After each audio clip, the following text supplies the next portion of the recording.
Round 5 of the Groundtrax Northern Off-Road Championship returned to Bradford, but to a different venue this time, taking on the farm tracks and fields of Hunsworth. On to the opening runs of the event then, and it will be the early lead for Simon Adams and Aaron Birch. There will be a few issues with catching the dust with the double lap course, but that would likely be the same for everyone at some point in the event. Indeed, it was a problem for 28th place Richard Copsey and Mark Shaw. They follow a car for half a lap before red mist and lack of visibility got to them. They parked the car in a large ditch. Damage to the wishbone would be the only real problem, along with some cosmetic damage. But the biggest issue would be the maximum time, putting them down in that 28th position. I caught Brian Huggy Farmer on the split and merge. He didn't see I were there, and with the dust and everything, I hooked a wheel in a ditch and ended up having a maximum. It will be a good start to the event for Martin and Aston Cox. Martin taking the driving duties for most of the day, with Aston stepping in on run 4. This will be Aston's first time in the driver's seat of the GSR, but the times were good. Perhaps learning a thing or two from Dad on the earlier runs of the day. Second place for the pair at this stage. Cameron Jones and Sam Fitzpatrick also make a good start to the event. Third place was theirs.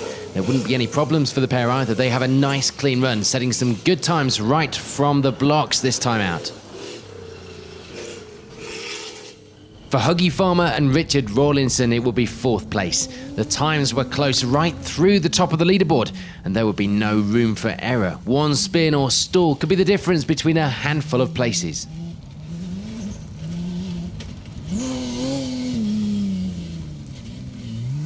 And Toby Jefferson makes a good start with 5th. Himself only a handful of seconds behind Farmer at this stage too, as well as lying 3rd in the class. Some adjustments to the suspension for this weekend were improving the run times as well.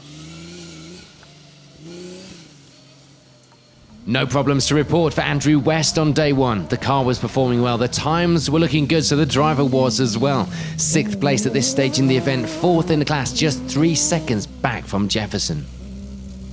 10 seconds would be the difference for Robert Simonite in 7th place behind West. They were swapping fastest run times throughout the afternoon, so it would be all to play for on day 2. Mark and Sarah Casely returned to the championship on the previous round in Scotland, but unfortunately they failed to finish. This weekend was looking good though, with 8th place at this stage in the event, but with a little repair work to do overnight to the rear of that car. Yeah, it's going very well, yeah. Started off a bit wet this morning, but apart from that, it's been really good. They work on the car now, is that? Yeah, we broke the CV, got a little bit too excited, started catching one of my friends at the end then, just got a bit childish, broke it. Carl Gudgeon, meanwhile, will be happy enough with his pace in the Mini, not keeping an eye on the times, supposedly, but the feeling in the car was good. 9th place for now, certainly within reach of a few more places on day 2. And rounding out the top 10 at the end of day 1 would be Steve Hill. Happy that the course suited him and the times were looking good, leading the way in Class 9 with these times overall too.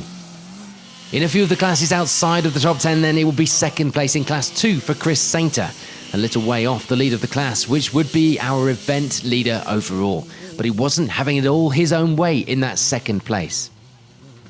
He'd have this man, Adam Bunting, just less than a minute back in 3rd place in the class, as well as just behind on the overall results as well in 12th place.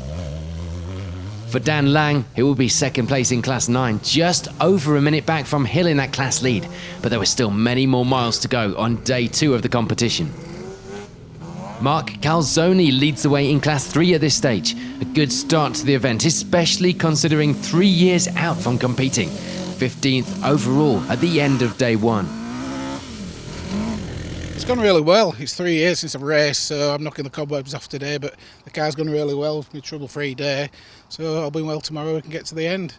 We're only 2-wheel drive with this car, and it's only got a motorbike engine, so we've got the smallest engine and only 2-wheel drive, so I'm pleased. Yeah, it's going well. The times in that class will be close though, with Ben Middleton and Steph Taylor lying 2nd in the class just behind Calzoni. 6 seconds the difference after the first day of racing. John Sagar takes over the steering wheel for this round and making a good start to the event as well, leading the way in Class 8 at this stage. There'd be a 15-second advantage as well in the class, with James Lofthouse lying second place in the class, happy with how things were going with the times and with the car. It's going a lot better than it was first thing, a bit slippy early on. It's nicely dried up and trying our best to put the best times in we can. Just trying to keep some life in the old girl yet. And the gap between second and third place in the class would be the same again. 15 seconds standing between James Stubbins and that second place in Class 8 at this stage in the event. John Rennie leads the way in Class 1 at this stage in the event. Some good times on the board would see a lead of over a minute in the class at the end of day 1. And Mark Walker will be a little way off the Class 9 pace. He's in third place at the moment, sitting back a few places overall on the times, but they were getting quicker through the day. So hope then ahead of day 2. For Peter Bauer, it will be second place in Class 1, just over a minute back from the lead in the class, but that may not be too much to claw back on day 2. Tim Martin and Tristan Lamb, meanwhile, would lead the way in Class 4, but that wasn't without its problems, getting stuck in the second pass of the muddy section of the course. Thankfully for the pair, as well as many others, this section would be cut after the second run of the day due to the amount of people struggling so much with it. Someone else struggling, but not necessarily with the mud, would be Robin and Becca Clarkson. They break something on the car in the opening run of the day, frustratingly dropping down to 29th place on the leaderboard. Dean Hoskins and Tim Longfield would suffer in the same ditch as Richard Copsey, getting stuck and taking a maximum on run 1. Things starting to improve though after that incident. Dave Wilson and Alex Corbett would be out in the car for the first time this weekend. They will be another pair to initially struggle with the muddy section, but once they corrected their line through there, they were managing to get through with no issues, something which even some of the four-wheel drive cars were struggling with. For Craig Snowden, it will be second place in Class 4. Unfortunately, a maximum on the final run of the day, not helping those overall times. And it will be bad luck for Ian and Lee Davidson. They get a puncture after this heavy impact in the muddy section of the event, also damaging the power steering lines in the process. Worse was to come though on the second lap of the stage, when the pair finished the car off and will be forced to retire in the same section of the course. A bad weekend all round, it has to be said. So with day 1 completed, Simon Adams leading the way, but that fight at the top was close. Any one of them capable of taking the lead and victory on day 2. Coverage of the Groundtrax Northern Off-Road Championship is made possible for you by our championship sponsors. On to day 2 then, and there wouldn't be any change at the top. Simon Adams and Aaron Birch continuing to lead the way. The advantage in that position, 28 seconds.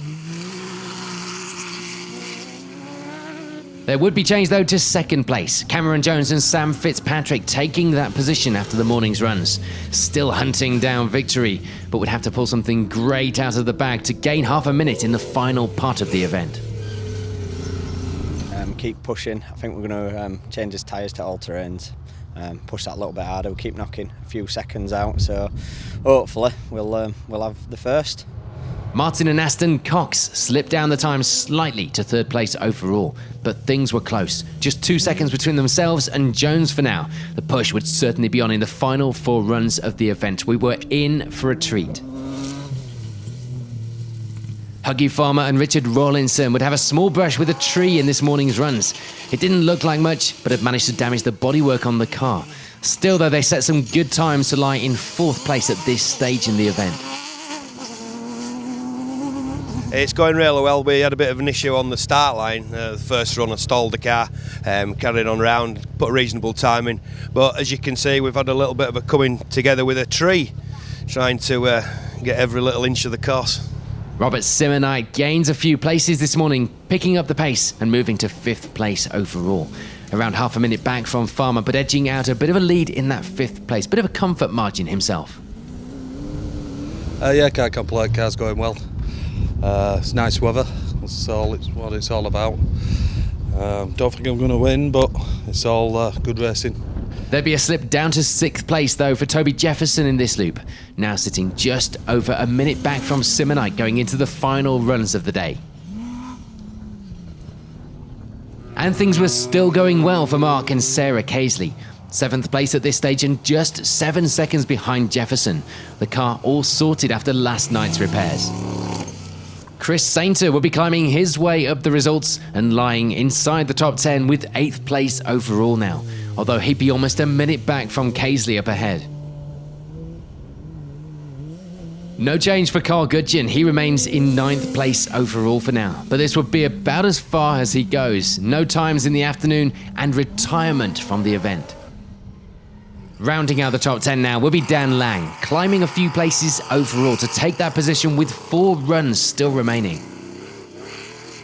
Some of this change at the top would be due to the loss of this man, Andrew West, a maximum on run 8, putting him out of the event, and his exit freeing up some space in the top 10 for others. We'd also lose Steve Hill from the results after this morning's runs.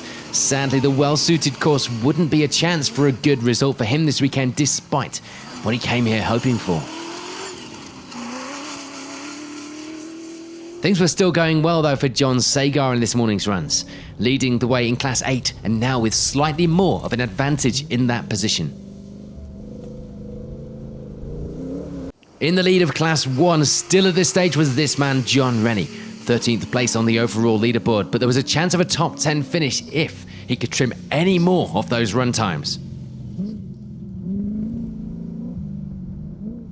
For James Lofthouse, it would be 2nd place in Class 8. The gap to the lead had grown a little, but he was getting some time overall to lie in 14th place for now.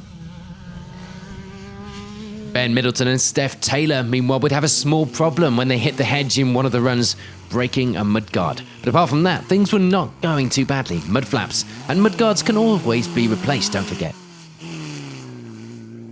And there's a place gained now for James and Ben Davidson. They step up to take 3rd place in Class 8 at this stage in the event from James Stubbins, who himself drops down to 4th in that class and just less than a minute back from Davidson.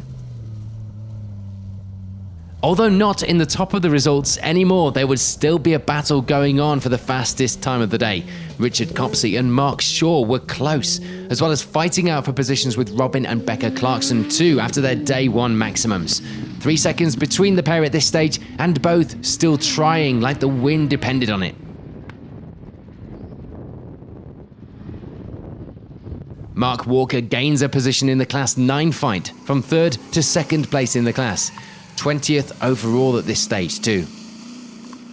And there's no change for Peter Bauer in Class 1, still lying 2nd place in the class at this point in the event, but gaining a couple of places overall to lie in 22nd place now. Tim Martin and Tristan Lamb were avoiding any more issues. They have a clean run on day 2, setting some good times enough to keep them in the lead of Class 4. Dean Hoskins and Matthew Tate were also avoiding the ditches on day 2. A stand-in co-driver for day 2 due to his original co-driver being unavailable, and things seemed to be going okay for now for Dean. Unfortunately, Class 2 would lose a crew this morning. Adam Bunting gaining a few maximums on the last run of the morning, being forced to retire. And there'd be a similar fate for Craig Snowden, a maximum on the final run of the morning, dropping him right down the leaderboard. Dave Wilson and Alex Corbett hadn't had the best of weekends overall, it was fair to say. A few small issues would be preventing them from giving 100% out there on the course. Day 2 would also see a new name on the results, as Simon Lee and Rob French joined the event on the 2nd day due to being busy trying to fix the car on day 1. They'd be setting some good times in the class though, now things were working. So at the end of the morning's runs, there will be no change to the lead, but the fight for that 2nd place and hunting down Adams would be close going into the afternoon. Coverage of the Groundtrax Northern Off-Road Championship is made possible for you by our championship sponsors.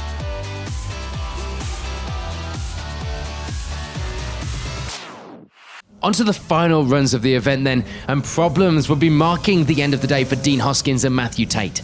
They end the day with only rear-wheel drive, which was causing issues with the handling, of course, resulting in a couple of spins and moments on their way to 23rd overall.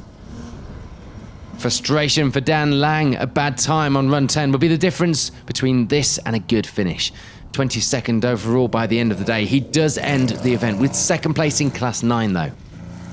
But there wouldn't be any change in the class for Peter Bauer. Second place in Class 1 right through the event, finishing with 20th on the overall leaderboard too. Tim Martin and Tristan Lamb have a clean run through the rest of the day, ending the event with 19th place overall, and of course taking that Class 4 victory with the loss of a few crews in the class. It may not have been expected, but it would certainly be welcome. The Class 9 victory for Mark Walker this weekend. A good end to the event and taking 17th place overall too. James and Ben Davidson, meanwhile, managed to keep hold of their recently gained third place in class, ending the event with 15th place on the leaderboard. For Ben Middleton and Steph Taylor, it will be the Class 3 win. The broken mudguard would be the main problem this weekend, which wasn't a bad weekend out here in this championship for the pair. No change for James Lofthouse in the final runs of the event. Second place in Class 8 will be a good finish, lying a few places outside our top 10 with 13th place overall. A few minutes of time penalty by the end of the day would hinder the overall times for this man, John Rennie. It could have been the difference between 12th place and a top 10 finish as well. The times were still good though, and he'd be happy with that Class 1 victory. Richard Copsey and Mark Shaw don't quite get the fastest time of the event. They do, however, set some times that would have been good enough to fight for victory. They have to settle though for 11th place overall here at round 5. Their little battle in that place with Robin and Becca Clarkson would also go the wrong way. Clarkson able to end the event 7 seconds up from Copsey and rounding out our top 10 overall. Inside that top 10 it will be 9th place for Gary Reid, taking 3rd in Class 6 with that result.